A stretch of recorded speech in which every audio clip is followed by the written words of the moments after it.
Aku juga berpikir seperti itu. Aku mengincar Departemen Perencanaan Strategis. Bagaimana menurut kalian berdua? Cho Jin yang mengangguk senang dan berkata, aku juga. Namun Tae-suk terdiam cukup lama lalu berkata, sedangkan untukku, aku masih belum membuat keputusan. Aku hanya berusaha sebaik mungkin setiap hari. Zoe tidak menyangka Tuk belum membuat keputusan.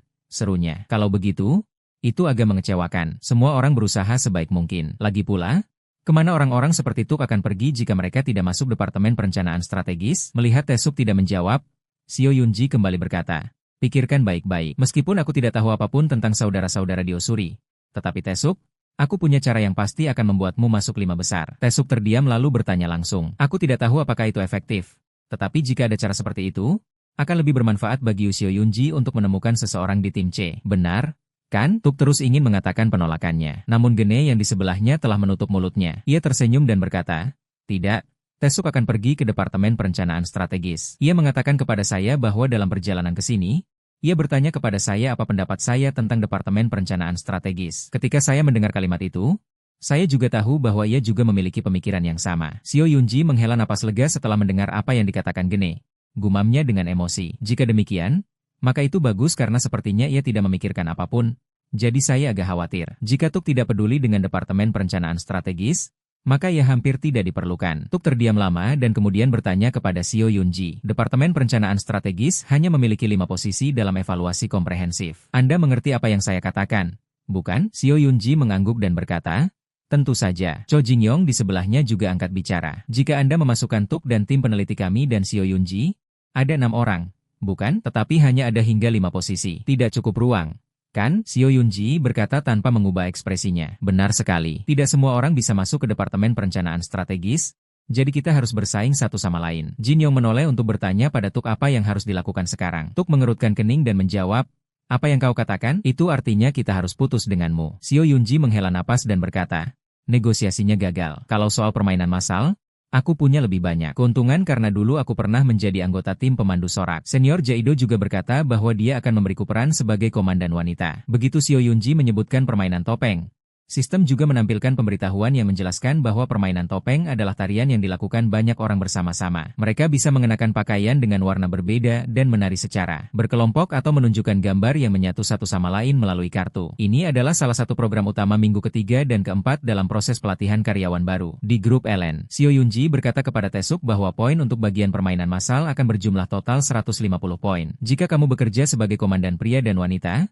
masing-masing orang akan mendapatkan tambahan 50 poin. Jika aku mendapatkan poin bonus itu, maka aku pasti akan mendapatkan juara pertama. Dia menyeringai pada Tae-suk. Kamu juga harus melakukan posisi komandan pria dalam permainan massal. Jika demikian, maka kamu Tuk juga bisa mendapatkan juara pertama. Tuk menatap dingin Seo Yunji dan bertanya, apa maksudmu dengan mengatakan itu? Jika aku tidak mengambil posisi komandan, maka Yu Yunji akan mendapatkan juara pertama. Seo Yunji perlahan menyeruput kopi, tersenyum dan berkata bahwa dia ingin bergabung dengan kelompok penelitian. Tolong izinkan aku menjadi anggota kelompok. Tuk merasa sangat terkejut dengan saran dari Seo Yunji ini. Dia tidak menyangka dia ingin bergabung dengan kelompoknya. Memikirkannya, kecuali juara kedua dan keempat hingga keenam semuanya adalah anggota kelompok Tuk. Mungkinkah Seo Yunji ini berencana untuk memata-matai? Bahkan jika dia bergabung, itu tidak masalah baginya. Namun, apakah yang lain dapat menerimanya juga merupakan masalah. Jadi, Talmli menjawabnya, aku akan bertanya kepada semua orang karena ini bukan sesuatu yang bisa aku putuskan sendiri. Seo Yunji mengangguk dan berkata, baiklah, beritahu aku besok. Tuk juga setuju. Aku akan menghubungimu hari ini. Setelah kembali ke pusat pelatihan, Tuk mengadakan pertemuan kelompok yang beranggotakan 6 orang dan meminta pendapat mereka tentang seseorang yang ingin bergabung dengan kelompok penelitian kita. Para anggota segera bertanya siapa orang itu. Tuk tidak menyembunyikan apapun, segera menjawab bahwa itu adalah ketua tim C, Seo Yunji. Salah satu anggota dalam kelompok itu sangat gembira mendengarnya. Benarkah? Itu bagus. Jika itu dia, tentu saja tidak apa-apa. Tidak hanya anggota laki-laki, tetapi anggota perempuan juga setuju. Semua orang mengatakan bahwa jika itu adalah Dewi Universitas, Seo Yunji, maka tentu saja mereka setuju. Sebagian besar dari mereka setuju karena kecantikan Seo Yunji. Bahkan anggota laki-laki dalam tim sangat gembira menyambut Seo Yunji ke dalam tim. Hal ini membuat Tuk sedikit pusing. Dia mengerutkan kening dan mengingatkan semua orang tidak boleh menerima begitu saja. Anda harus menetapkan beberapa syarat dan kemudian mengizinkannya masuk. Bawa dia masuk. Sebagai balasannya, dia berkata akan merekomendasikan saya untuk menjadi komandan permainan massal. Namun, orang-orang di tim tidak terlalu ketat dalam menetapkan persyaratan. Ketika Seo Yunji ingin bergabung dengan tim,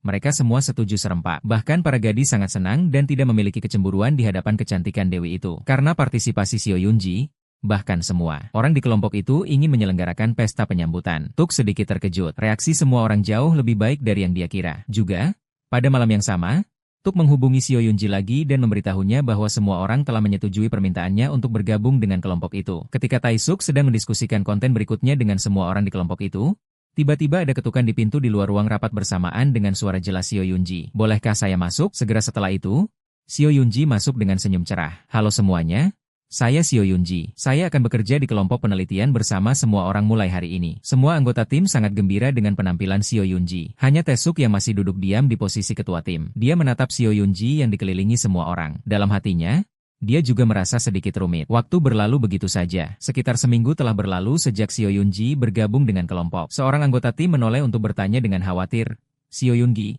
apakah kamu sudah mempelajari semuanya?" Xiao Yunji masih menatap Tuk dan kemudian menjawab, "Dibandingkan dengan itu, bukankah Tauk hebat? Sepanjang minggu ini, dia telah mengamati dengan sangat cermat. Taesuk hanya perlu memahami poin-poin penting secara akurat dan kemudian menjelaskannya kepada semua orang dengan cara yang sangat mudah dipahami. Biasanya, tidak akan mudah untuk memahami konten dalam waktu seperti itu." Semakin Xiao Yunji merasa tidak nyaman karena semua ekspresi Taok tampaknya telah dilatih sebelumnya. Dia mengatakan konten yang telah disusun dengan lancar. Jika dia bukan cucu ketua, bisakah dia melakukan itu? Beberapa hari kemudian, hasil evaluasi kedua keluar. Kim Taesuk terus mendapatkan tempat pertama kali ini juga. Namun, temannya Hyunsu dan kelompok Tuk tersingkir dari pemeringkatan. Tuk menoleh untuk mengingatkannya, "Bekerjalah lebih keras. Kita berada di kelompok penelitian yang sama." Temannya Hyunu menghela napas dan berkata, "Kalian seperti monster. Aku hanya orang biasa." Tuk dengan lembut menghibur dan berkata, "Berusahalah sebaik mungkin. Tidak ada yang mustahil." Tuk dengan penuh kasih sayang merangkul Hyunsu, menghibur dengan riang. "Siapa tahu, kamu mungkin mendapatkan tempat pertama lain kali." Melihat pemandangan ini, Xiao Yunji semakin tidak mengerti. Dia berpikir dalam hati, Kim Taesuk terlalu ramah. Jika kamu ingin mendapatkan tempat pertama, hal mendasar adalah mempertahankan peringkat. Apakah karena kepribadiannya yang ceria sehingga dia sering tersenyum dan bergaul dengan orang-orang di kelas? Dia memiliki selera humor dan kepemimpinan. Jadi itulah mengapa semua orang sangat menyukainya. Jika dia cucu seorang Taipan, bukankah dia seharusnya sedikit ceroboh daripada ramah? Kim Taesuk memang orang yang menarik. Lensa sekali pakai yang bisa melihat menembus dinding, permen untuk memperlambat rasa kantuk, dan parfum yang menawan. Taesuk sedang mengetik rencana di komputernya, tetapi tampaknya memulai lebih sulit dari yang dibayangkannya. Melihat ini, seorang teman mendekat dan bertanya apakah Tuk butuh bantuan karena dia harus segera memberikan presentasi. Tuk, yang masih mengetik, menggelengkan kepalanya dan menjawab, "Aku harus melakukannya sendiri." "Terima kasih." Dia mengatakan itu, tetapi semuanya memang cukup terburu-buru. Taesuk berpikir dalam hati bahwa itu tidak mudah karena dia tidak punya cukup waktu saat ini. Tiba-tiba, layar sistem muncul dengan pesan, "Produk baru tersedia di toko. 2 poin kehormatan selama 2 minggu berturut-turut di tempat pertama. Semakin tinggi peringkat kehormatanmu, semakin banyak item langka yang bisa kamu beli di toko." Melihat pesan itu, Taesuk bertanya-tanya, sebenarnya apa itu? Item baru di toko termasuk ahli PowerPoint. Semua fungsi PowerPoint tersimpan dalam memorimu. Keterampilan kedua adalah menguasai presentasi dan memperoleh keterampilan presentasi yang sangat baik. Melihat penjelasan sistem, Taesuk tidak dapat menahan rasa gembira. Dengan sangat cepat, presentasi Tuk dimulai. Ia menyelesaikan presentasinya dan mendapat tepuk tangan serta pujian dari semua orang di sekitarnya. Semua orang memujinya karena telah melakukan pekerjaan dengan baik dan tidak mengalami kemunduran sama sekali. Mereka bahkan berpikir bahwa Taesuk kemungkinan akan memenangkan tempat pertama kali ini juga. Meskipun ini adalah pertama kalinya baginya, Taesuk melakukannya dengan sangat baik. Mendengar pujian itu, Tuk dengan rendah hati menjawab, "Tidak apa-apa. Kalian hanya melebih-lebihkan saya." Di atas panggung, orang lain mulai memberikan presentasi sementara Taesuk mulai merenung. Lebih tepatnya, ini bukan pertama kalinya baginya karena ia belajar banyak di lokasi konstruksi dan berkesempatan memimpin latihan di depan 600 pekerja. Terjadi perdebatan sengit tentang lingkup konstruksi. Jika mereka tidak menghasilkan pendapatan, mereka akan dikeluarkan dalam waktu 2 hari. Taesuk selalu yakin bahwa ia dapat melakukan apapun jika ia bertekad dan bertanggung jawab. Mereka harus harmonis. Tidak hanya itu, ia juga harus mencari cara untuk menguntungkan dirinya sendiri tanpa menderita kerugian. Dibandingkan dengan itu, Taesuk masih banyak kekurangan dalam hal sosial, tetapi tidak apa-apa. Ia akan tumbuh. Melihatnya dari sudut pandang lain, itu juga merupakan berkah karena hubungan yang ia jalin dengan orang-orang yang berbeda sejak ia masih muda telah banyak membantunya. Namun, itu juga mengkhawatirkan. Ia mampu melakukannya sejauh ini, tetapi apakah ia dapat mempertahankannya setelah meninggalkan lembaga pelatihan? Jelas tidak. Taesuk berkata pada dirinya sendiri. Itu tidak akan menguntungkan baginya jika ia terus bersikap sepihak, dan mereka akan tumbuh dengan cepat. Beberapa hari kemudian, hasil beasiswa untuk sekolah diumumkan. Sementara nama semua orang dipanggil, Tuk duduk dengan tenang di barisan belakang sambil mengamati. Melihat hal ini, Kim Min Sung tiba-tiba mendekat dan bertanya, "Kenapa kamu duduk sendirian di sini? Apa karena nama sekolahmu tidak disebut?" Mendengar hal ini, Taesuk menggelengkan kepalanya dan menjawab, "Ah, tidak, bukan itu." Menyadari sesuatu, Kim Min menasihati, "Beasiswa bukanlah segalanya. Jangan bersedih." Tuk mengangguk dan menjawab, "Benar, aku tahu itu. Tapi aku masih merasa sedikit tidak nyaman." Kemudian dia menyembunyikan ekspresinya di balik rambutnya yang tebal. Kim Mensung duduk di sebelahnya, mengamati. Setelah beberapa saat, dia tiba-tiba menyarankan kepada Tuk, "Ikuti aku. Jangan tanya apapun dan ikuti saja aku. Hari ini aku akan menjadi seniormu." Kemudian keduanya berjalan keluar dari auditorium bersama-sama. Berdiri di bawah cahaya malam yang hangat, Kim Min Sung bertanya, "Hai, Taeyuk, tahukah kamu, ketua kelompok kami sangat menyukai pemandian dan kolam renang. Jadi setiap gedung memasangnya. Bagaimana kalau kita ke sana sekarang?" Tuk sedikit bingung dengan usulan itu, tetapi tetap mengikuti Kim Min. Kim Mansung mengatakan bahwa waktu rapat senior berlangsung selama 2 jam. "Tuk, apa yang akan kamu lakukan selama 2 jam itu?" Tuk gelisah karena pergi mandi sepertinya tidak tepat. Mereka berjalan dan mengobrol hingga tiba di kolam renang dan rumah pemandian. Tuk tidak bisa tidak menganggapnya menarik karena sebelumnya juga ada kolam renang di sauna di lokasi konstruksi. Mendengar ini, Kim Mung mengangkat bahu, bersikap seolah-olah itu bukan hal yang istimewa. Sang ketua pergi menemui seorang peramal yang mengatakan bahwa dia tidak boleh terlalu terlibat dengan air. Kudengar dia mengalami banyak kecelakaan besar dan kecil di tahap awal bisnisnya. Kedengarannya menarik, bukan? Perusahaan sebesar itu bergantung pada kesenangan dan takdir. Kedengarannya menarik. Kemudian, keduanya berendam bersama di bak air panas di kamar mandi yang luas. Sensasi uap mengepul di wajah dan air hangat yang menyelimuti tubuh benar-benar menyenangkan. Melihat para seniornya menikmati ekspresi, Tesu bertanya dengan rasa ingin tahu, "Senior, apakah Anda nyaman?" Kim Mung tersenyum dan menjawab, "Karena saya sudah tua, saya harus mengurus diri sendiri. Bisnis tidak mudah, loh, banyak sekali minuman yang terlibat." Melihat penampilan Tuk yang kaku, Kim Min menyarankan dengan nyaman, "Hei, Taesuk, ketika hanya kita berdua, bicaralah dengan nyaman dan bermitralah dengan saya. Saya akan membantu Anda." Tuk bertanya dengan datar, "Kemitraan bisnis?" Kim Mung mengangguk mengiyakan, "Benar. Bisnis. Anda tidak perlu belajar apapun. Latar belakang juga tidak penting. Anda hanya perlu tekun dan melakukan pekerjaan Anda dengan baik." Setelah hening sejenak, seolah-olah sedang merenung, Taesuk menjawab, "Maaf, senior. Saya butuh lebih banyak waktu untuk berpikir." Kemudian dia perlahan tenggelam ke dalam air hingga seluruh wajahnya dan seluruh tubuhnya benar-benar tenggelam di dalam air. Tepat saat itu, matanya tiba-tiba terbuka ketika dia melihat papan sistem dengan misi rahasia baru. Misi rahasia peringkat 1, pelatihan karyawan baru. Raih peringkat pertama dalam pelatihan karyawan baru. Hadiah untuk misi ini adalah obat mujarab yang dapat menyembuhkan semua penyakit. Setelah berendam di bak mandi, keduanya pergi ke sauna bersama. Suhu tinggi di tempat ini menyebabkan keringat terus mengalir. Bahkan sekarang, senior Kim Mang tampaknya tidak menyerah untuk membujuk Tuk. Dia mengatakan bahwa jika dia bekerja dengannya, dia pasti akan berhasil 100%. "Aku akan membantumu berhasil. Mengapa kamu tidak mengatakan apa-apa?" Tuk dengan enggan menjawab bahwa dia masih sedikit khawatir. Kim Mensung sedikit penasaran. Sebenarnya, yang dikhawatirkan Tuk adalah dia telah menetapkan tujuannya sebagai Departemen Perencanaan Strategis. Itu benar, Departemen Perencanaan Strategis. Setelah sauna, mereka kembali ke kolam air dingin. Kim Min Sung mengatakan bahwa dia tidak boleh pergi ke Departemen Perencanaan Strategis karena jika dia pergi ke sana, dia akan hancur. Kantor perencanaan strategis adalah tempat orang paling banyak berkumpul berkat hubungan dari sekolah yang sama. Jika Tesu pergi ke sana, tidak ada yang akan membantumu.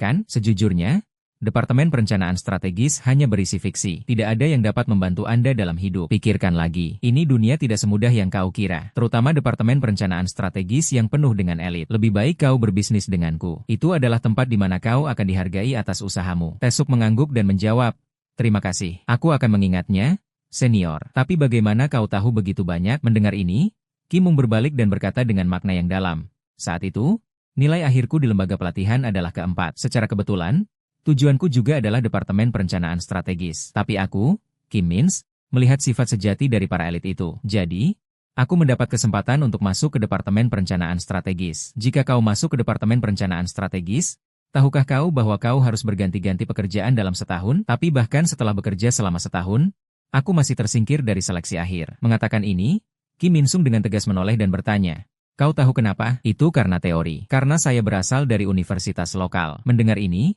Taesuk tidak dapat menahan rasa bingung, bertanya-tanya, "Jadi, itulah yang terjadi pada senior pembimbing? Jika itu alasannya, maka berbisnis itu masuk akal. Tetapi Anda dapat berbisnis kapan saja, bukan?" Di sisi lain, kesempatan untuk memasuki Departemen Perencanaan Strategis hanya datang sekali. Melihat seniornya, Taesuk memihak dalam hati, tidak ingin memikirkan hal-hal ini lagi. "Maaf, senior, Tetapi saya ingin menantang diri saya sendiri terlebih dahulu. Pada akhirnya, dia masih bertekad untuk mencapai tujuannya di Departemen Perencanaan Strategis. Mungkin dia belum mengalaminya, jadi dia tidak tahan untuk menyerah tanpa batas waktu. Hari lain dimulai di lembaga pelatihan. Di sebuah ruangan kosong, seorang pria muda berambut coklat menyapa seseorang. Apakah Anda karyawan baru? Apakah Anda tidak mengenal saya? Saya telah bekerja di perusahaan ini selama 3 tahun. Asisten Joe San-hun. Orang itu asyik dengan teleponnya, menggelengkan kepalanya. Saya juga tidak tahu. Apakah Anda mengenal saya? Dia adalah Kim Tuk, putra wakil presidensiabel generasi ketiga dari Elzen Group yang telah diterima sebagai karyawan baru. Saat ini dia berada di peringkat 259 dari 259 orang dalam prestasi akademik di lembaga pelatihan tersebut. Memiliki nama yang sama dengan tokoh utama. Berdiri di hadapannya, pemuda berambut coklat itu mengangguk. Ketika saya sedang belajar untuk meraih gelar master di universitas, saya bertemu Anda di sebuah pertemuan untuk mahasiswa luar negeri. Pemuda itu hendak mengatakan sesuatu tetapi disela oleh Kim Tae-suk. Jangan berpura-pura mengenal saya dan jangan mengatakan hal-hal yang tidak berguna. Jangan biarkan orang lain tahu bahwa saya datang ke sini. Mengerti? Saya tahu. Bagaimanapun, saya tidak dapat membayangkan bertemu Anda di sini. Tidak sabar mendengarkan orang lain berbicara. Pemuda itu dengan tidak sabar bertanya di teleponnya, apakah Anda memiliki sesuatu untuk diajarkan kepada saya? Setelah berbicara beberapa saat, hanya mengatakan hal-hal yang tidak berarti, orang di telepon itu tidak dapat menahan diri untuk tidak marah. Lalu apa yang Anda ketahui? Jika tidak ada yang lain, bawakan saya air soda. Mendengar ini, pemuda berambut coklat itu ragu-ragu dan mengangguk. Ah, ya, aku akan segera membawanya sampai dia sendirian di ruangan ini. Anak wakil presiden bergumam pada dirinya sendiri. Aku sangat kesal. Kenapa aku harus seperti ini? Lagi pula, dia tidak akan memberiku hak untuk mengelola perusahaan, tetapi tidak mungkin dia mengakui ayahannya karena itu. Kenapa ayah begitu serakah? Tunggu, bukankah itu yang dikirim ayah? Pada saat yang sama, pemuda berambut coklat itu berdiri di depan papan pengumuman akademi dan melihat nama Tae-suk berada di peringkat pertama. Melihat ini, dia langsung tersenyum bahagia. Seperti yang diharapkan, anak wakil presiden pasti sangat senang. Jadi, dia segera mengeluarkan ponselnya untuk melapor. Segera, berita ini sampai ke wakil presiden ketika pembantunya melapor kepadanya. Wakil presiden, Tuan muda berada di tempat pertama untuk minggu pertama. Minggu kedua, sepertinya lebih efektif untuk melewatkan masalah penting terlebih dahulu. Mendengar ini, wakil presiden tersenyum senang. Ya ampun, saya hanya khawatir memiliki satu anak, tetapi sekarang sudah lebih baik. Ngomong-ngomong, Sekretaris Kong, bagaimana kesehatan ketua? Mendengar ini, sekretaris menjawab, sayangnya, ketua dikatakan masih sehat. Sepertinya dia tidak akan berubah dalam 10 tahun ke depan. Mendengar ini, wakil presiden segera mengerutkan kening dan bergumam, ya ampun, berapa lama orang tua itu akan bertahan? Memahami perasaan wakil presidennya, Sekretaris Kong tersenyum misterius. Bukankah dokter yang merawat selalu mengatakan hal-hal baik? Siapa tahu, ketua mungkin menyembunyikan kondisi kesehatannya. Wakil presiden segera setuju dengan ide ini dan mengangguk. Itu benar. Tidak peduli apa, saya harus segera mengumpulkan saham dan mengambil kembali hak untuk mengelola. Sekretaris Kong melaporkan bahwa dia menggunakan rekan dekat untuk membeli kembali mereka sedikit demi sedikit dan itu mungkin akan memakan waktu lama. Ini bukan sesuatu yang dapat dilakukan dalam 1 atau 2 hari. Pada saat yang sama di akademi pelatihan, banyak bendera warna-warni disiapkan di depan kelompok Tae-suk. Instruktur mengatakan bahwa satu orang dapat memegang 2 potong kain. Yunji telah menulis semua perintah dan semua orang hanya perlu memeriksanya. Mendengar ini, Tae-suk bertanya balik, kalau begitu saya harus mengendalikannya sesuai dengan gambar yang Anda berikan. Yunji tersenyum dan mengangguk. Pertama, ada rekaman tahun lalu, jadi kita bisa berlatih sesuai dengan itu, dan mari kita coba menambahkan warna yang berbeda dari yang sebelumnya. Oke. Semuanya, mari kita berlatih sekali lagi. Apakah ada yang butuh bantuan? Mendengar pertanyaan Tuk, semua orang mengangguk dan tersenyum. Tentu saja, kita harus membantu. Kita melakukannya bersama-sama. Begitulah latihan permainan berantakan dimulai. Tindakan mereka diamati sesuai dengan rekaman yang ada dan mereka berlatih sedikit demi sedikit. Sebelum Tae-suk mulai berlatih, tokoh-tokoh yang diterima melalui kegiatan pemimpin kelompok dibagikan secara merata kepada 5 orang di kelas yang sama. Mulai besok, seluruh kelompok akan mulai berlatih bersama dan mereka juga harus segera memilah apa yang perlu dibagi. Sementara itu, Tae-suk sedang berlatih dengan sangat melelahkan karena sakit punggungnya. Pengeras suara di aula juga mengumumkan pengumuman dari konduktor kepada semua orang. Di lobi di lantai pertama gedung utama, bendera-bendera dikeluarkan untuk digunakan dalam permainan dan setiap orang harus datang dan menerima 2 bendera. Semua orang di kelas mengucapkan terima kasih kepada Tae-yuk. Dan apakah itu karena kelonggaran Tae-yuk? Latihan berjalan cukup lancar. Tetapi itu tidak berarti tidak ada masalah. Hyun-soo dengan marah berdiri di depan pria dengan nama yang sama dengan Tuk yang sedang bermain ponsel dan menggerutu. Hei, kamu harus melakukannya dengan benar. Tetapi pria itu terlalu keras kepala, menyebabkan Hyun-soo sakit kepala. Apa yang harus kulakukan? Dia sangat keras kepala. Pada akhirnya, Hyun-soo harus meminta bantuan Tuk. Tae-suk, pria dengan nama yang sama denganmu itu tidak mau bekerja sama-sama sekali. Mendengar ini, Taesuk harus pergi ke sana untuk memeriksa situasi. Dia membungkuk kepada pria itu dan menyapanya. Senang bertemu denganmu untuk pertama kalinya. Aku Taesuk dan kau dan aku memiliki nama yang sama. Kan? Mendengar ini, pria itu mengerutkan kening dan mendongak. Menghadapi ketidaknyamanannya, Taesuk tersenyum. Aku bertanya-tanya apakah ada masalah. Apa yang bisa kulakukan untukmu? Karena terus-menerus diganggu, Kim Tuk tampak kesal. Tinggalkan aku sendiri. Tapi tiba-tiba, Artok menyarankan agar dia bisa membawanya keluar. Aku akan membawamu keluar sebagai pasien. Bagaimanapun, jumlah orang yang memiliki sedikit keunggulan. Mendengar kata-kata ini, pria dengan nama yang sama itu langsung bertanya dengan bersemangat. Benarkah? Apakah kau benar-benar mau bertanggung jawab? Beberapa hari kemudian, permainan kekacauan dimulai. Di aula, Taesuk mengenakan gaun formal yang tidak nyaman bersama Yunji. Apakah semua orang siap? Berdiri di bawah semua peserta pelatihan berbaris lurus dengan bendera di tangan mereka berkata serempak. Tuk dengan tegas mulai berbicara. Permainan kekacauan karyawan baru grup Elzen ke-68. Ini Elon. Mari bersorak. Slogan yang menggema-bergema di aula dan semua anggota akademi lainnya segera berteriak bersama. Berdiri di atas rekaman dan mengamati, direktur segera memuji. Suasana karyawan baru kali ini bagus, terutama dua konduktor utama itu. Tolong perhatikan mereka. Direktur tersenyum dan menjawab. Begitukah? Yang satu adalah Taesuk dan yang lainnya adalah Yunji. Mereka saat ini berada di peringkat pertama dan kedua. Mendengar ini, direktur tiba-tiba berseru kaget.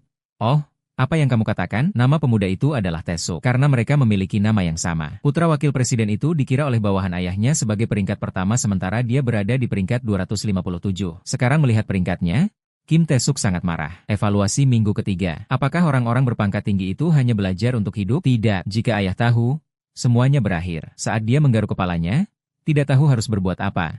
Telepon tiba-tiba berdering. Kesal?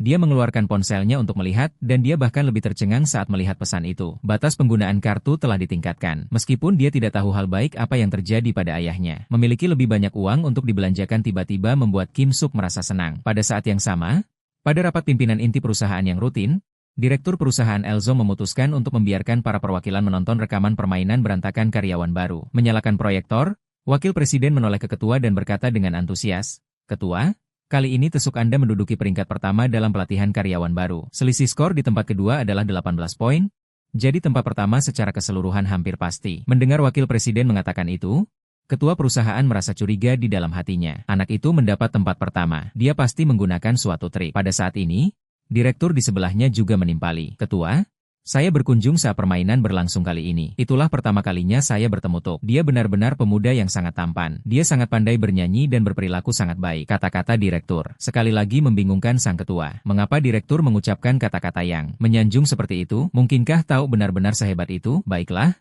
Saya akan menonton rekamannya saja untuk mengetahuinya. Duduk di seberangnya. Wakil Presiden juga merasa sangat terkejut setelah mendengar kata-kata direktur. Anak itu mengarahkan permainan. Apakah dia benar-benar sadar? Atas perintah ketua, lampu di ruangan dimatikan untuk memberi jalan bagi proyektor. Ruangan menjadi sunyi sampai suara kedua pemimpin permainan terdengar. Apakah personel Elzone sudah siap? Grup Elzen periode ke-68. Bersamaan dengan suara dan musik Taesuk, gambarnya juga muncul di layar. Direktur yang duduk di sebelahnya memuji, "Suara cucumu benar-benar hebat." Namun jelas orang yang ada di layar itu bukanlah cucu ketua. Melihat gambar itu, Wakil Presiden juga sangat panik dan berdiri sambil bertanya-tanya. Bagaimana ini bisa terjadi? Ini bukan anakku. Melihat ekspresi anaknya, sang ketua pun berkata dalam hati, "Sudah kuduga, tidak mungkin seperti itu. Pasti ada yang salah." Sambil berpikir demikian, ia kembali menatap layar. Namun, pemuda itu, sepertinya masih ingat pernah bertemu dengannya sebelumnya.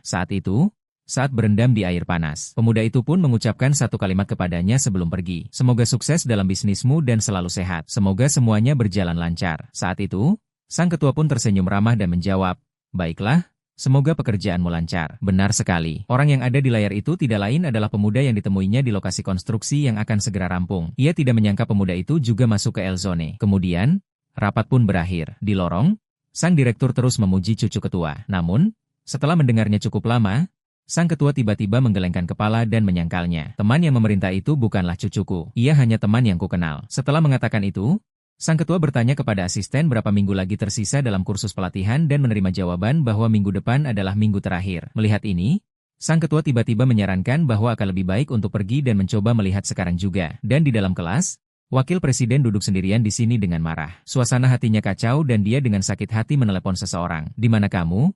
Kim Taesuk, kamu bawa dia ke sini kepadaku segera." Malam itu, di sebuah bar mewah di kota, kelompok teman-teman Kim Taesuk berpesta liar di sini dengan tagihan sebesar 2,47 juta. Di tengah sorak-sorai teman-temannya, Kim Tae-suk dengan antusias mengeluarkan kartunya dan ingin membayar karena dia baru saja menerima berita pagi ini bahwa ayahnya telah menambahkan uang ke rekeningnya. Pelayan itu tersenyum dan bertanya berapa bulan yang ingin dia bayar. Kim Tae-suk dengan murah hati menjawab bahwa dia ingin melunasi semuanya. Tentu saja, pelayan itu mengambil kartu dari tangannya dan memulai proses pembayaran. Tetapi setelah beberapa saat, dia tersenyum dan mengembalikan kartu itu, sambil bertanya apakah pelanggan itu punya kartu lain karena kartu ini telah diblokir. Kim Tae-suk bingung karena ini jelas kartu ayahnya. Tetapi dia juga mengeluarkan kartu lain dari dompetnya dan meminta pelayan untuk mencobanya. Dengan sangat cepat, hasilnya tetap tidak bisa membayar. Aneh, Tuan, kartu ini juga tidak berfungsi dan telah diblokir. Kim Tuk mengerutkan kening dan mengambil kartu itu. Ada apa dengan ayah? Batas pembayaran telah ditingkatkan, tetapi sekarang dia mengatakan akan memotong kartu itu lagi. Tuan itu, apakah Anda punya kartu lain? Menghadapi pertanyaan pelayan itu, pemuda itu mulai menjadi bingung dan panik. Pelayan itu menunjuk ke telepon dengan tidak sabar dan mengancam. Jika Anda tidak punya kartu lain dan tidak punya uang tunai, saya akan menelepon polisi. Adegan beralih ke jalan raya tempat mobil-mobil karyawan Elzong melaju. Besok pagi, mereka akan pergi menyaksikan matahari terbit di puncak gunung. Rute pendakian akan dimulai dari pusat dukungan eksplorasi dan berlanjut ke puncak dan tempat peristirahatan gunung. Ingatlah untuk membawa senter kepala saat berjalan di malam hari. Tim C akan memimpin pendakian, diikuti oleh tim A dan tim B. Harap beritahu sebelumnya jika Anda tidak dapat berpartisipasi karena cedera. Tidak perlu memaksakan diri terlalu keras untuk mendapatkan 20 poin saja. Duduk di mobil setelah mengumumkan kepada semua orang,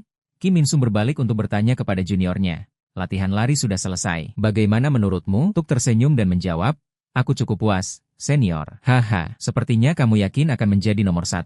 Mengesankan. Mendengar ini, Tuk dengan rendah hati menggelengkan kepalanya. Kami belum bisa memastikannya. Masih ada satu tahap lagi. Di mobil yang berjalan mulus, beberapa orang lelah dan tertidur. Beberapa orang berkumpul dalam kelompok yang terdiri dari 3 atau 7 orang, mengobrol satu sama lain. Dengan sangat cepat, mereka tiba di tempat berkumpul malam itu. Tae-suk berdiri di depan timnya dan berulang kali memberitahu mereka bahwa berjalan di malam hari sangat berbahaya. Jadi, selalu pastikan untuk berjalan berpasangan. Tempat mereka memulai adalah Taman Nasional Rasan di bawah pimpinan Tuk dan senior Kim Mins. Semua orang mulai bergerak dalam satu garis. Sesekali, Tuk masih akan berbalik untuk mengamati bagian belakang guna memastikan tidak terjadi kecelakaan. Di malam yang sunyi dengan lampu redup di tangan semua orang. Setelah bergerak beberapa saat, Kim Min-sung tiba-tiba merasa aneh dan menoleh untuk melihat Tauk dengan khawatir. Hei, ada apa denganmu? Apakah kamu baik-baik saja? Kamu sama sekali tidak terlihat baik dan kamu berkeringat tanpa henti. Tuk menggertakkan giginya dan menahan rasa sakit. Namun, karena tidak tahan lagi, dia berkata kepada seniornya, punggungku sangat sakit. Karena terlalu banyak bergerak untuk hari ini dan juga mendaki gunung di malam hari. Sakit punggungnya tampaknya mencapai puncaknya, membuat wajahnya pucat dan putih. Sesaat kemudian, di bangku istirahat, senior itu bertanya dengan rasa ingin tahu, sudah berapa lama punggungmu sakit? Dan apakah itu obat pereda nyeri yang menjijikan? Jika kamu kesakitan, kamu harus mengatakannya. Siapa yang mendaki gunung sambil minum obat pereda nyeri? Tuk menjawab dengan lelah. Jika aku sakit, aku akan tersingkir, jadi aku tidak punya pilihan lain. Senior, aku akan sangat berterima kasih jika kamu bisa berpura-pura tidak melihat apapun. Kim Min-sung menghela napas dan mengangguk. Aku mengerti. Tetapi apakah kamu baik-baik saja? Bisakah kamu melanjutkan? Setelah merenung sejenak, Tae-suk berbalik dan mengangguk dengan tegas. Aku harus melakukannya. Dan aku harus melanjutkan. Aku harus mencapai puncak. Tolong bantu aku, senior. Dan berpura-puralah kamu tidak melihat apa yang terjadi sebelumnya. Melihat wajah lelah pemuda di depannya dan botol obat pereda nyeri di sampingnya, Kim Min-sung merasakan sakit kepala sekaligus kekaguman. Sial, dia benar-benar gila. Bagaimana dia bisa sampai sejauh ini? Sepanjang malam itu, kelompok mereka terus bergerak menuju puncak hingga cahaya fajar berangsur-angsur muncul di pegunungan yang jauh. Tae-suk juga bertanya-tanya tentang pertanyaan senior sebelumnya. Bagaimana dia bisa sampai sejauh ini? Jika dia menyerah sekarang, semuanya akan kembali ke titik awal. Punggung Tae-suk hampir sakit lagi karena obat pereda nyeri mungkin sudah habis. Tapi dia tidak bisa menyerah sekarang dan harus menggertakkan giginya dan menahannya. Tidak peduli seberapa sakitnya, dia tidak akan pernah menyerah. Tidak akan pernah. Untungnya, dengan semua usaha dan ketekunannya, dia berhasil menginjakan kaki di puncak dan meninggalkan jejaknya di sana. Beberapa hari kemudian di kamp pelatihan, hasil pelatihan ini sudah ada. Dan hari ini akan menjadi hari untuk memberikan penghargaan kepada mereka yang berprestasi luar biasa. Senior Kim Min-sung berdiri di podium dan memanggil nama setiap orang. Orang pertama yang dipanggil adalah Jepang. Berikutnya adalah Dong-hun. Bahkan 2 teman Tuk di kelompoknya hadir. Orang terakhir yang dipanggil tidak lain adalah Tsukami. Tepuk tangan dari semua orang di sekitar terasa lebih keras ketika namanya dipanggil. Kelima orang ini adalah 5 orang dengan hasil terbaik dalam pelatihan ini. Kim mau melihat semua orang dan tersenyum. Pada kesempatan yang spesial ini, Ketua akan secara pribadi memberikan penghargaan kepada kalian semua. Mohon sambut Ketua Chong Ma. Mohon semua orang berdiri dan berikan tepuk tangan kepada Ketua. Melihat orang itu perlahan masuk, Tae-suk juga menoleh. Ia mendengar bahwa Ketua jarang muncul di hadapan media. Oh, Jadi orang ini adalah ketua Elzen Group, TN Chong M, sampai ia melihat senyum yang familiar itu. Taesuk tiba-tiba membelalakan matanya karena terkejut. Tunggu, orang ini adalah lelaki tua yang ditemuinya di bak mandi air panas. Tidak mungkin, bagaimana mungkin ini bisa menjadi kebetulan? Dalam hatinya, bumi bergerak dan lautan terisi. Namun di luar, Taesuk berusaha untuk tetap tenang. Melihat ketua mendekat, Yunji diam-diam berpikir, "Ketua, ini aku. Aku kembali untuk membalas kebaikanmu dari 10 tahun yang lalu." Karyawan Taesuk akan menerima penghargaan karena menunjukkan keterampilan kepemimpinan yang baik di kamp pelatihan. Penghargaan akan diberikan secara pribadi oleh ketua. Melihat pemuda di depannya, Ketua Chonghua tersenyum dan bertanya, "Bagaimana perasaanmu sekarang?" Tuk menjawab dengan datar, "Jujur saja, aku cukup terkejut karena ini sungguh tidak dapat dipercaya." Ketua tersenyum dan menyerahkan sertifikat penghargaan kepada Taeyuk dengan kedua tangannya. "Kamu telah melakukan pekerjaan yang hebat dan jangan berhenti. Tetapi teruslah berjuang." Dengan canggung menerima sertifikat itu, Taesuk mengangguk. "Baik, Tuan Ketua." Selanjutnya, Ketua menyerahkan sertifikat penghargaan kepada Yunji. "Karyawanmu, Yunji, kan? Sangat disayangkan karena kamu bisa menjadi yang pertama jika mengikuti standar tahun lalu. Tetapi ini juga merupakan hasil yang sangat luar biasa.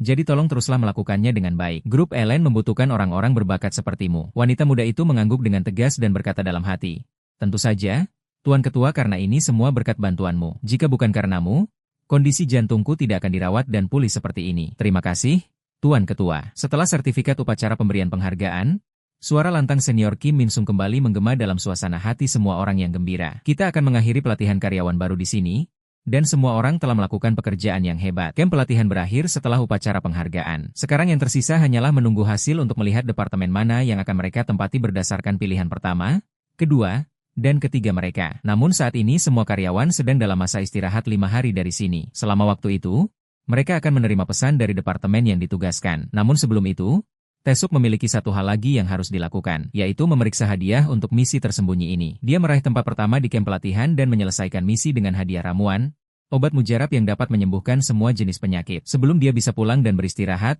dia segera menyeret kopernya ke rumah sakit kota. "Aku harus bergegas." Suasana hatinya agak kacau sekarang. Bertanya-tanya apakah ramuan ini dapat menyembuhkan penyakit ibunya. Tetapi jika demikian, bagaimana dengan punggungku? Aku akan bertanya pada diriku sendiri apa yang harus dilakukan dengan punggung ini. Tetapi tidak apa-apa. Tidak masalah asalkan aku bisa menyembuhkan ibuku. Apa yang terjadi pada punggungku tidak masalah. Sambil bergegas menyusuri lorong, dia akhirnya berhenti di depan sebuah ruangan. Ruangan 502, Departemen Onkologi. Kemudian Taesuk menundukkan kepalanya dan melihat botol ramuan yang baru saja diterimanya dari sistem di tangannya. Beberapa hari sebelumnya, dokter mengatakan bahwa kanker payudara triple negatifnya telah menyebar ke kelenjar getah bening, yang memengaruhi paru-paru dan hatinya. Sayangnya, rumah sakit mereka tidak dapat memberikan perawatan yang lebih khusus. Mendengar berita itu, Paman Hanol dengan marah membanting meja. "Apa maksudmu kamu tidak bisa? Ini adalah rumah sakit terkemuka di Korea, rumah sakit terbaik." Melihat keluarga pasien panik, dokter itu buru-buru meyakinkannya. "Tolong tenanglah, sebagai seorang dokter, kamu harus tahu bahwa apa yang aku katakan adalah kebenaran." Mendengar ini, Paman itu dengan sedih menundukkan kepalanya. "Apakah benar-benar tidak ada cara lain? Apakah kamu yakin tidak ada cara lain?" Ahli onkologi itu mendesah dan mengangguk. "Mungkin cara terbaik sekarang adalah membantunya menjalani sisa hidupnya yang pendek dengan baik. Mungkin itu juga keinginan pasien." Kembali ke kamar rumah sakit ibunya, melihat wajah pamannya yang tertekan, ibunya berbicara untuk menasihatinya. "Tidak apa-apa, Han, kakak perempuanku bilang dia akan menjemputku dalam 3 jam. Jadi, kamu bisa pulang." Paman Han mengemasi barang-barang ke dalam koper dan menggelengkan kepalanya dengan tegas. "Tidak, aku akan tinggal mulai sekarang. Aku akan menjagamu. Ayo pulang bersama sekarang. Aku akan membantumu." Tepat saat itu, pintu kamar terbuka dan Taesuk bergegas masuk dengan keras, memanggil ibunya. Kemunculannya di sini bahkan mengejutkan Paman Hanu. Dan orang yang paling terkejut adalah ibunya. Berdiri di depan ibunya, Taesuk tidak tahu harus berkata apa sejenak. Hatinya sangat bingung. Dan kemudian dia bertanya dengan cemas, "Bu, mengapa kamu dipulangkan?" Hatinya sekali lagi dipenuhi dengan kecemasan karena hanya ada 2 alasan mengapa seorang pasien akan dipulangkan. Satu, alasan mereka sudah sembuh, dan alasan lainnya adalah penyakitnya tidak bisa disembuhkan. Sambil mengangkat tangannya untuk membelai pipi anaknya, ibunya berkata dengan lembut, "Aku sudah bilang ke dokter kalau aku mau pulang cepat." Tuk tentu saja tidak percaya dan terus bertanya, "Tapi kenapa kamu di kursi roda? Kamu bahkan belum selesai berobat. Jadi kenapa kamu sudah boleh pulang?" Sampai di titik ini, ibunya tidak tahu bagaimana menjelaskannya dan hanya menatap anaknya dengan penuh kasih sayang. Taesuk menatap tajam ke mata ibunya yang lelah. "Ibu, aku bisa mengurus semuanya, jadi jangan khawatir." Kemudian keduanya berpelukan erat. Air mata mengalir di pipi keriput wanita yang menyedihkan itu. "Maafkan aku benar-benar minta maaf. Nah, di bawah matahari terbenam di sore hari, Kursi roda itu menggelinding dari rumah sakit ke rumah. Paman Hano ingin naik mobil terpisah dengan ibunya karena dia bilang ada sesuatu yang ingin dia katakan secara pribadi kepada ibunya. Keduanya berpegangan tangan dengan sinar matahari yang berkedip-kedip melalui jendela mobil dan suara hangat paman itu terdengar. Sayangku, mari kita menikah. Mendengar ini, ibunya terkejut dan membelalakan matanya. Kemudian dia menarik tangannya, menoleh ke samping, dan mengeluh. Apa yang sedang kamu bicarakan? Kamu masih memiliki kehidupanmu sendiri untuk dijalani. Paman Hanul mendesah perlahan dan berkata, ini adalah hidupku, sayangku. Aku sangat menyesal melepaskanmu untuk bersama Hayangan. Kita seharusnya bisa hidup bahagia bersama. Tetapi itu semua karena kepengecutanku sendiri. Siapa tahu, Yang di surga mungkin memberkatiku. Aku akan bertanggung jawab atasmu dan akan berada di sisimu selamanya sampai maut memisahkan kita. Dalam kata-katanya, ibunya sekali lagi meneteskan air mata dan terisak-isak. Tetapi aku hanya akan membawa lebih banyak beban untukmu. Jadi tolong jangan katakan lagi. Paman Hano tersenyum dan meletakkan tangannya di bahu ibunya. Aku tidak ingin menyesal lagi. Sayangku, malam itu, Taesuk juga tiba di rumah. Dia menyeret koper menaiki tangga. Melihat rumah masih gelap, ia bertanya-tanya apakah belum ada yang pulang. Tepat saat itu, paman membuka pintu dan memberi isyarat agar Taesuk diam. Ibumu minum obat pereda sakitnya dan sudah tertidur. Kemudian, kedua lelaki itu duduk di sofa tanpa berkata apa-apa. Mereka berdua tenggelam dalam pikiran mereka sendiri. Sesaat kemudian, paman berdiri dan berkata bahwa ia akan pulang dulu untuk mengambil beberapa barang. Aku akan kembali ke sini sebentar lagi dan aku akan tinggal di sini sementara waktu bersama ibumu. Mendengar ini, Taesuk tersenyum dan mengangguk. Kemudian ia dengan sopan melihat paman keluar pintu. Tepat saat ia hendak pergi, paman tiba-tiba menoleh dan memanggil namanya. Tuk, dengarkan aku. Jangan terlalu khawatir tentang ibumu karena aku akan menjaganya. Jika terjadi sesuatu, hubungi aku. Pintu rumah tertutup, mengembalikan tempat itu ke ketenangan semula. Setelah paman pergi, Taesuk kembali ke kamar dan menatap ibunya yang sedang tidur. Ia berjalan mendekat lalu duduk di ranjang di samping ibunya. Bu, ibu sudah melewati masa-masa sulit. Wajahnya begitu lesu dan cekung menahan siksaan penyakit ganas itu. Taesuk perlahan mengeluarkan botol obat yang diberikan sistem dari sakunya. Ia tidak tahu apakah obat ini benar-benar manjur. Tetapi ini adalah harapan terakhir yang bisa dipegangnya saat ini. Bu, ada yang ingin kuberikan padamu. Tuk ingin membantu ibunya meminum obat itu. Tetapi entah mengapa ia mendekatkan obat itu dan melambaikannya cukup lama. Tetapi tidak ada setetes pun obat yang keluar. Mengapa obatnya tidak keluar? Tepat saat itu, muncul notifikasi dari sistem yang mengatakan bahwa obat itu akan otomatis mengalir keluar saat dibawa ke tempat yang seharusnya digunakan.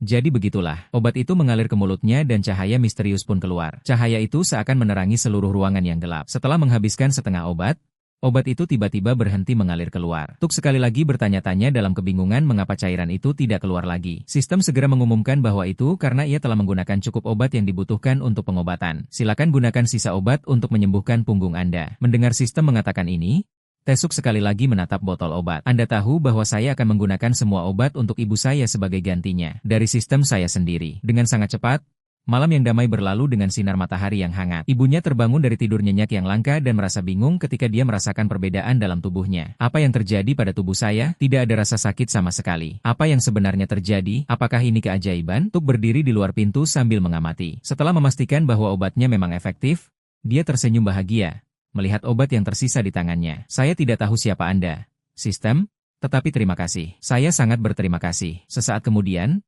Paman Hanul juga tiba di rumah. Ketika dia mendengar ibunya mengatakan bahwa kondisinya telah banyak membaik, dia sangat terkejut. Apakah Anda benar-benar baik-baik saja? Biarkan saya membantu Anda menuruni tangga. Namun, ibunya dengan senang hati berkata bahwa ia pikir ia bisa berjalan menuruni tangga sendiri. Ini sungguh tidak masuk akal.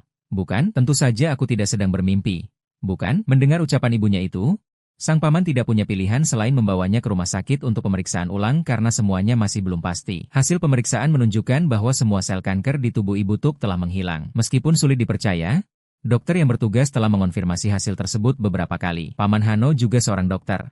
Meskipun ia bekerja di bidang spesialisasi yang berbeda. Jadi, ia tampak sangat ragu untuk menerima hasil tersebut tanpa penjelasan medis yang jelas. Pada akhirnya, ia tidak bisa berbuat apa-apa selain menerima hasil tersebut. Duduk di samping keduanya, sang paman tidak tahu apakah harus senang atau sedih dan berkata, sepertinya keajaiban benar-benar ada di dunia ini, tetapi kita tetap harus memperhatikan kondisimu. Beberapa hari kemudian, ibu dan pamannya Han beserta Taesuk telah beradaptasi dengan kehidupan sehari-hari mereka yang tidak masuk akal. Dan kehidupan Taesuk sebagai karyawan tetap akhirnya dimulai saat ia menerima pesan pemberitahuan dari perusahaan untuk wawancara langsung hari itu. Di kantor pusat perusahaan Elzong, sekelompok orang yang keluar dari kamp pelatihan saling berbincang tentang gaji karyawan baru. Seorang senior sebelumnya mengatakan bahwa mereka hanya akan menerima 80% dari gaji pokok selama masa magang. Pemuda Hyun Su dengan bersemangat memulai percakapan dengan orang yang duduk di sebelahnya. Permisi, nama Anda Dong Hun, kan? Anda pemimpin tim A? bukan? Mendengar ini, Dong-hun dengan sopan menyapanya kembali. Senang bertemu dengan Anda. Saya Hyun-soo. Hyun-soo menatap semua orang dan melanjutkan, kami semua berusia 26 tahun di sini. Jadi, sebenarnya, Taesuk baru berusia 25 tahun karena dia belajar lebih awal dan lahir di awal tahun. Dong-hun, di sisi lain, berusia 28 tahun ini. Dia sebelumnya belajar di luar negeri, jadi dia bergabung dengan perusahaan pada usia yang sedikit lebih tua. Sementara semua orang mengobrol dan saling memperkenalkan diri. Seorang pria dari jauh berjalan mendekat dan berbicara. Semua orang di sini melamar ke tim perencanaan atau strategi. Benar? Kita tidak punya banyak waktu, jadi mari kita cepat pergi ke ruang konferensi. Dia adalah direktur tim perencanaan dan strategi bernama Jang Hun. Sesaat kemudian di ruang konferensi, Direktur Jang Hun berdiri di depan semua orang dan mengumumkan. Pertama-tama, selamat datang semua orang di tim perencanaan strategis. Saya tidak tahu apakah semua orang sudah memahami ini, tetapi tim perencanaan strategis hanya menerima karyawan yang memiliki setidaknya 2 hingga 3 tahun pengalaman kerja di Elzong. Setelah itu perusahaan memutuskan siapa di antara kalian berlima yang akan bertahan. Mendengar ini, pemuda Gene yang mengangkat tangannya dan berbicara. Permisi, saya ingin bertanya satu hal. Jika demikian, apa yang akan kita lakukan selama 2 tahun ke depan? Menghadapi pertanyaan ini, Direktur Jang Hun dengan serius mengajukan pertanyaan lain. Semua orang pasti tahu bahwa tim perencanaan strategis disebut Bunga Elzong. Jadi, izinkan saya mengajukan pertanyaan ini. Apa yang terjadi jika pohon tidak bisa berbunga? Jin yang segera menjawab, pohon tidak akan bisa bereproduksi. Direktur mengangguk puas. Tepat sekali. Jika bunga tidak berbunga, ia tidak akan bisa bereproduksi. Dan tidak bereproduksi berarti bunga tidak akan bisa tumbuh dan kemudian akan layu dan mati. Sebuah perusahaan perlu terus berkembang dan meraih masa depan. Sebuah perusahaan yang berhenti beroperasi tidak akan bisa eksis di pasar global. Itulah sebabnya semua orang ada di sini. Anda harus siap untuk menjadi bunga sebelum bergabung dengan tim perencanaan strategis. Untuk melakukannya, Anda perlu memiliki banyak pengalaman di berbagai bidang. Kami tidak dapat mengajarkan Anda cara menjadi bunga dan setiap orang harus belajar cara melakukannya sendiri karena hanya dengan mengalaminya sendiri Anda dapat mengolah dan berkembang. Berbicara tentang ini, Direktur Jang Hun melepas tutup pulpennya dan memperlihatkan di dalamnya potongan-potongan kertas yang digulung. Tugas kantor setiap orang ditulis di kertas-kertas ini. Sekarang Anda akan mengundi dengan urutan terbalik dari peringkat di camp pelatihan. Sekarang mari kita mulai. Melihat cara baru memilih kantor ini, Taesuk tidak dapat menahan diri untuk tidak terkejut dan bertanya-tanya.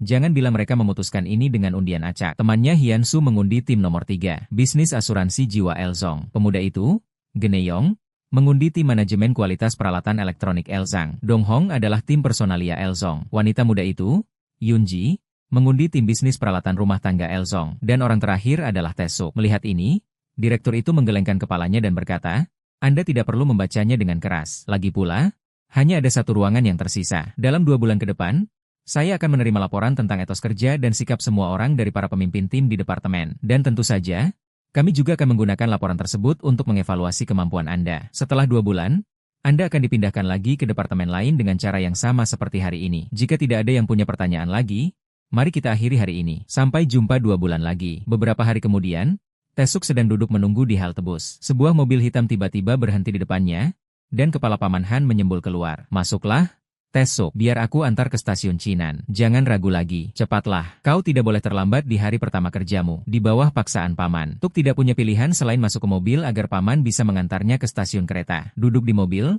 Paman Hano bertanya dengan khawatir, kau tahu di mana kantorku? Kan? Untungnya, apartemen itu dekat dengan perusahaanmu. Kau tidak perlu bersikap sopan karena aku dulu tinggal di sana dan tahu saja kau bisa tinggal di sana sampai kau menikah. Mendengar ini, Tauk tersenyum dan mengangguk. Aku sama sekali tidak merasa tidak nyaman. Selain itu, aku sangat bersyukur sekarang aku punya rumah untuk ditinggali di Seoul. Kalau bukan karenamu, aku pasti harus bolak-balik ke Chian atau mencari apartemen 1 kamar untuk mahasiswa dengan harga murah. Paman Hano tersenyum puas, lalu tiba-tiba teringat masalah punggung Taesuk. Jadi dia bertanya dengan santai, ngomong-ngomong, bagaimana punggungmu? Menyebutkan masalah punggungnya, Taesuk tidak tahu bagaimana menjawabnya sejenak. Semuanya harus dikatakan tentang pagi hari itu. Setelah ibunya meminum obat ajaib dari sistem, dia telah pulih sepenuhnya dari penyakit ganas itu. Tentu saja, Taesuk bisa bernapas lega ketika kondisi ibunya telah pulih sepenuhnya. Pada saat yang sama, dia juga menyimpan setengah dari ramuan itu. Sistem saat itu juga mengumumkan, sisanya silakan gunakan untuk menyembuhkan punggungmu. Tuk menggumamkan terima kasih dalam hatinya dan kemudian tidak ragu-ragu untuk minum sisa obatnya. Begitu obat itu masuk ke tubuhnya, rasa hangat yang lembut merasuki punggungnya yang berdenyut. Dalam sekejap mata, ia merasakan keajaiban ramuan itu. Obat ini sungguh luar biasa. Hampir dalam sekejap, ia merasa punggungnya jauh lebih baik. Pada saat yang sama, panggilan ibunya di kamar mengejutkan Taesuk. Ia dengan panik melihat lagi pemberitahuan dari sistem. Kemudian, ibunya keluar dari kamar dan dengan rasa ingin tahu bertanya, Nak, Apakah itu kamu? Apa yang kamu lakukan di sini? Kembali ke kenyataan, Paman Hano menasihati dengan khawatir, jika kamu butuh obat pereda nyeri, datang saja ke saya. Menggunakan obat pereda nyeri dapat membantu Anda merasa sedikit lebih baik karena Anda harus bekerja di kantor. Namun, itu hanya solusi sementara. Saya belum memberitahu ibumu tentang kondisimu. Tetapi Anda juga harus segera memberitahu dia dan menjalani operasi. Taesuk mengucapkan terima kasih kepada pamannya, lalu melihat keluar jendela dan melanjutkan. Ngomong-ngomong, Paman, aku akan segera mengunjungi rumah sakitmu. Aku ingin kau memeriksa punggungku. Melihat pemuda itu mulai lebih peduli dengan tubuhnya, Paman itu dengan senang hati setuju. Pagi itu di perusahaan asuransi jiwa Elong, cabang Yangpo, Senior Kim Min sedang melihat ke sekeliling seolah-olah sedang mencari sesuatu. Dia terus melihat ke dinding dan akhirnya melihat pengumuman personel dan nama Taesuk di sana. Ah, ini dia. Jadi, anak itu tuh benar-benar datang ke sini. Aku bertanya-tanya apakah dia bergabung melalui tim perencanaan strategis atau mendaftar langsung ke sini sejak awal. Tiba-tiba, direktur perusahaan berjalan mendekat dan mulai berbicara. Ketika direktur itu lewat, Kim Min memanggilnya kembali. Direktur, hari ini seorang karyawan baru bernama Taesuk akan datang ke sini. Aku akan mengajarinya dari dasar. Mendengar ini, direktur itu sedikit terkejut dan bertanya, apakah tidak apa-apa? Kudengar kau kehilangan banyak hal hanya karena kau dipaksa mendaftar sebagai konsultan. Kim Mung mengangkat bahu, tampaknya tidak peduli. Sebagai balasannya, kita memiliki calon direktur karyawan. Tuk benar-benar anak yang baik. Aku benar-benar ingin membimbing dan mengajarinya dalam beberapa hal baru. Menghadapi antusiasme karyawannya, direktur itu mengangguk dengan senang. Jika kau ingin melakukan itu, silakan saja. Haha, hei. Sekarang karyawan baru itu mungkin ada di konter kopi di lantai pertama. Sepertinya dia lupa membawa kartu karyawannya. Jemput dia. Mendengar ini, Kim Min sedikit terkejut dan memiringkan kepalanya. Lupa kartu karyawannya. Itu sama sekali tidak seperti dirinya. Sesaat kemudian, ketika dia melihat karyawan baru itu duduk di konter kopi, Kim Min Sung dengan marah mengerutkan kening dan bertanya dengan keras, "Siapa kau?" Menghadapi wajahnya yang tidak senang, pria yang mengenakan kacamata hitam itu menyeruput kopi dan menjawab, "Aku, namaku Taesuk, seorang pekerja magang di Elon." Ketika generasi kedua yang kaya dengan nama yang sama dengan pemeran utama pria itu dengan hati-hati mengamati orang di depannya, dia juga berseru, "Oh, itu kamu. Kamu adalah konsultan senior tim B di kamp pelatihan, kan?" Pada saat yang sama, di kantor pusat perusahaan Elzone, sebuah gedung pencakar langit mewah yang dipenuhi dengan suasana kantor. Ketika Taesuk berjalan masuk, ada panggilan dari belakang dengan punggung seseorang yang muncul.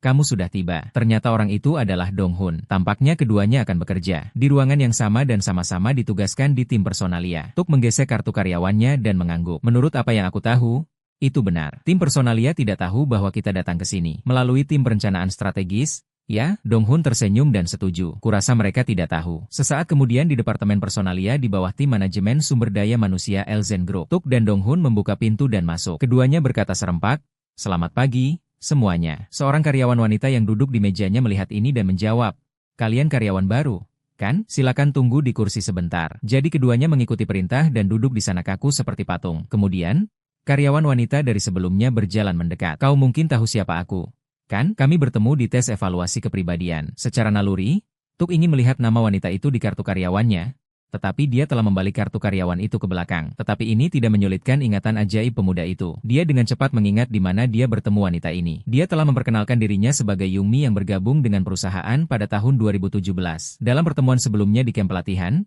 jadi Tuk melanjutkan, "Aku ingat kamu mengatakan bahwa kamu bergabung dengan perusahaan tahun lalu." Senior Yumi melihat bahwa dia mengingat namanya. Dia dengan senang memuji, "Ya ampun, ingatanmu luar biasa. Kamu bahkan mengingat namaku." Tuk dengan serius menjawab, "Kamu memimpin tes penilaian kepribadian dengan sangat baik. Itu meninggalkan kesan yang mendalam padaku, dan tentu saja, aku akan mengingatnya." Sementara mereka mengobrol dengan gembira, orang lain keluar dari ruangan sebelah dan berkata, "Apa yang terjadi di sini? Itu sangat menyenangkan, Yungi." Mendengar ini, dia dengan senang memperkenalkan, "Karyawan baru ini mengingat namaku. Kami jelas melakukannya dengan sangat baik pada tes penilaian kepribadian." Kemudian orang yang baru saja datang dan menoleh untuk melihat Dong Hun dan memanggilnya dengan namanya. "Dong Hun, apakah kamu ingat namaku?" Ketika dipanggil dengan nama, Dong Hun sangat terkejut, bertanya-tanya bagaimana dia tahu namanya. Tapi siapa nama senior ini? Dong Hun tidak dapat melihatnya di kartu karyawannya. Mengingat kinerja luar biasa Taeyuk sebelumnya, Dong Hun berpikir dalam hati bahwa dia harus menebak dengan benar untuk mendapatkan poin tambahan di mata mereka. Kemudian ia mencoba mengingat dan menyebutkan sebuah nama. "Apakah Anda asisten manajer Kong Jia?" Melihat ekspresi senior itu, sepertinya Dong Hun telah menyebutkan nama yang salah. Tak berdaya, Dong Hun harus menghela napas dan menundukkan kepalanya. "Maaf, saya tidak ingat." Yungi, yang berdiri di sampingnya, tersenyum dan menyela. "Sudah 2 bulan. Wajar saja jika tidak ingat." Meskipun demikian, Senior itu tetap mengingatkan Dong Hun dengan serius. Bahkan jika Anda ingin memberi kesan yang baik pada senior Anda tidak boleh menebak secara acak seperti itu. Apakah Anda akan menebak nama pelanggan juga? Kemudian senior itu menoleh untuk melihat Tae-suk. Bagaimana dengan Anda? Apakah Anda tahu nama saya? Tuk dengan tenang mengangguk dan menjawab, asisten manajer Minial bergabung dengan perusahaan pada tahun 2014. Saya yakin saya tidak menebak nama itu. Bukan? Melihat ini, asisten manajer mengulurkan tangan untuk berjabat tangan dengan Tuk dan memujinya dengan puas. Ya ampun, kau bahkan ingat tahun saat aku bergabung dengan perusahaan. Ingatan yang bagus. Pokoknya, kalian berdua harus melakukan yang terbaik. Kemudian dia berbalik untuk memberi instruksi pada Yungi untuk membimbing mereka berdua. Pertama, menyuruh mereka menyortir resume yang mereka terima dengan benar dan menyuruh mereka mulai bekerja sejak hari pertama. Mendengar ini, Yumi bertanya-tanya apakah mereka berdua akan bergabung dengan tim perencanaan strategis. Apakah tidak apa-apa jika mereka melihat informasi pribadi? Min tidak setuju. Dulu saat dia pertama kali bergabung, seniornya menyuruhnya melakukan segalanya, termasuk segala jenis informasi pribadi. Jadi sekarang mereka juga harus memeras tenaga dari kedua karyawan baru ini karena mereka toh akan segera pergi. Mendengar kedua senior itu mengobrol, Tae-suk sekali lagi merasa terkejut dalam hatinya. Jadi mereka tahu kita berencana untuk melamar ke tim perencanaan strategis. Saat ini, Yumi tersenyum dan berkata kepada Minial, haha, kamu tidak akan pernah tahu. Mungkin mereka berdua tidak akan pergi dan akan kembali ke tim personalia seperti kamu dan aku. Departemen kita perlu merekrut lebih banyak karyawan. Min tersenyum dan melambaikan tangannya lalu pergi. Terserahlah, bukan aku yang memutuskan. Sampai jumpa nanti. Kembali ke mejanya, Yumi berkata kepada dua karyawan baru itu, sebenarnya, aku juga ingin bergabung dengan tim perencanaan strategis, tetapi setelah mencoba berbagai pekerjaan, aku merasa tim personalia adalah pilihan yang lebih baik dan aku memutuskan untuk tetap di sini. Jadi, senior Yumi juga termasuk dalam 5 elit teratas perusahaan. Kembali ke masalah pekerjaan, dia bertanya, apakah kamu tahu apa pekerjaan tim manajemen sumber daya manusia? Tae-suk mengangkat tangannya dan menjawab, menurut apa yang aku tahu, tim manajemen sumber daya manusia mencakup pelatihan kerja yang terkait dengan perekrutan, seperti perekrutan terbuka dan khusus, dan mereka juga bertanggung jawab atas penugasan. Kembali karyawan, senior Yungi mengangguk puas mendengar jawaban ini. Sepertinya karyawan baru cukup berpengetahuan. Pada dasarnya, kami bertanggung jawab atas segalanya, termasuk manajemen tenaga kerja. Pekerjaan utamanya adalah mengumpulkan informasi tentang kandidat dan mengubahnya menjadi data. Dan kalian berdua tahu cara menggunakan aplikasi perkantoran, kan? Tuk dan Dong Hun mengangguk bersamaan. Ada sekitar 3.100 kandidat untuk rekrutmen khusus. Tugas pertama karyawan baru adalah mengelompokkan mereka berdasarkan apakah mereka orang asing,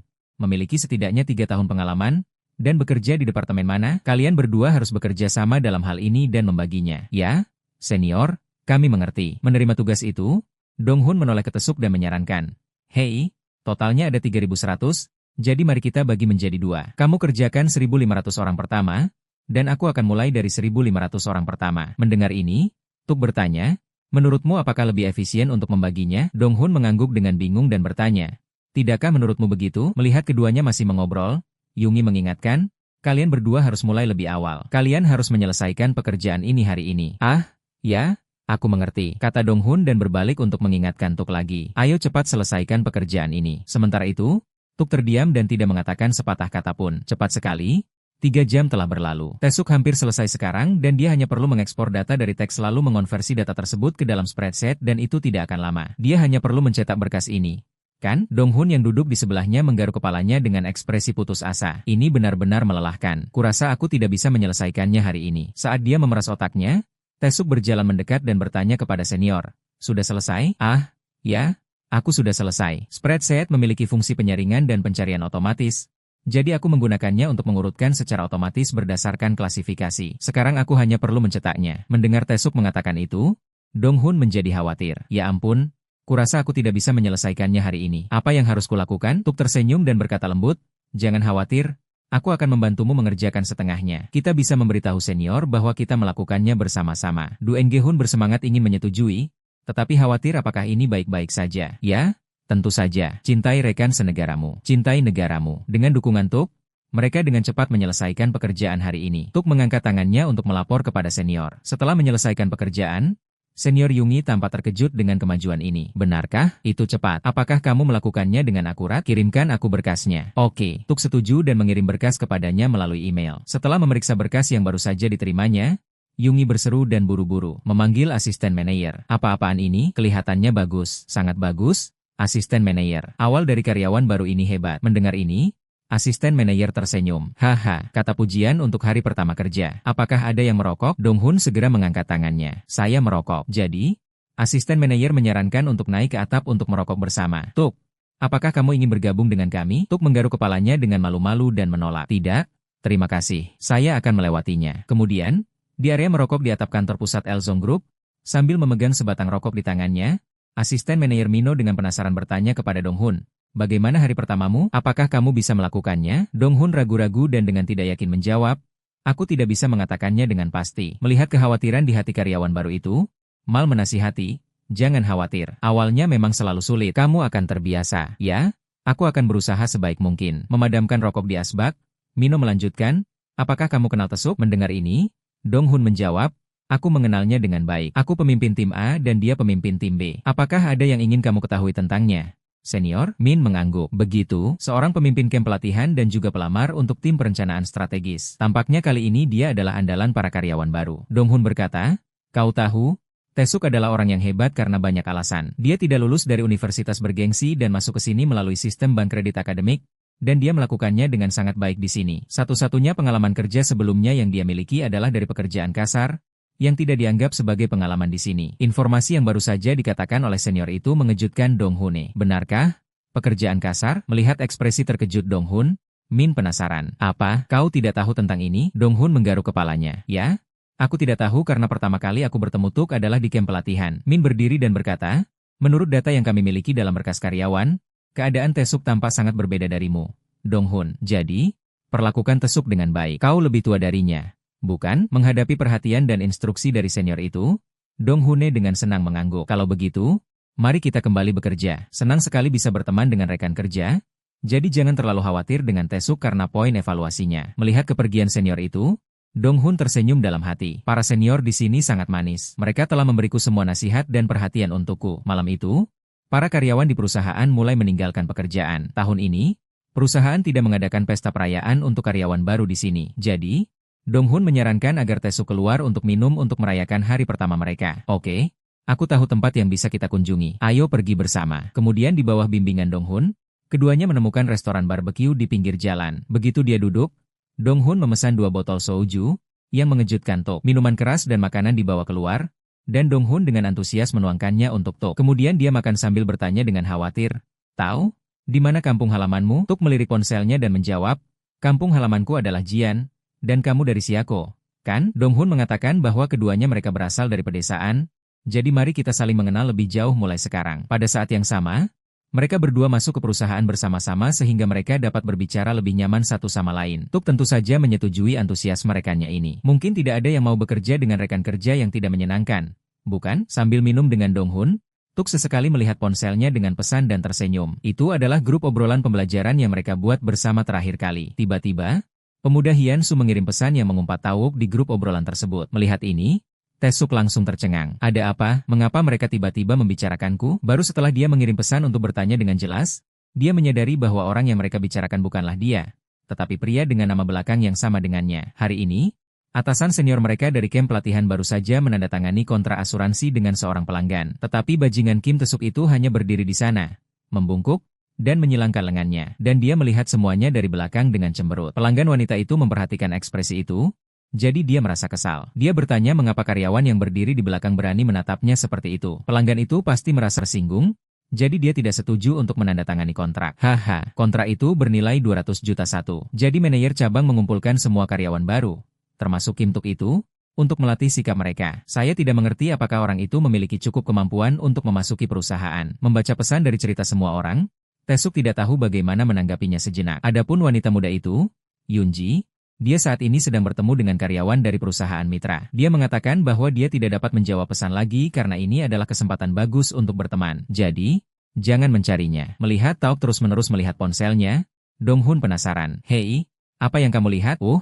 Hian Su mengirim pesan di grup obrolan pembelajaran. Ada grup obrolan seperti itu. Ini adalah grup obrolan yang dibuat Tuk di kamp pelatihan, termasuk semua orang yang mendaftar ke tim perencanaan strategis yang dia kenal. Hei, Dong-hun, apakah kamu kenal orang dengan nama yang sama denganku, yang ada di tim Atuk? Mendengar nama itu disebut, ekspresi Dong-hun langsung berubah. Jangan, ingatkan aku tentang itu. Orang itu sampah. Menyebut nama itu, Tesuk juga pernah bertemu dengannya sekali selama sesi pelatihan. Saat itu, Taeyuk bertanya-tanya apa yang membuatnya tidak puas. Tapi orang itu selalu mengetuk teleponnya dan selalu terlihat kesal dengan semua orang. Kembali ke kenyataan, Dong-hun ragu-ragu dan bertanya, Ah, omong-omong, di grup obrolan itu, apakah Yunji ada di sana? Tuk mengangguk. Ya, dia ada di grup itu. Mengapa ada yang salah menyebut wanita muda itu? Dong Hun tersipu malu. Yah, maksudku, dia cantik dan pintar.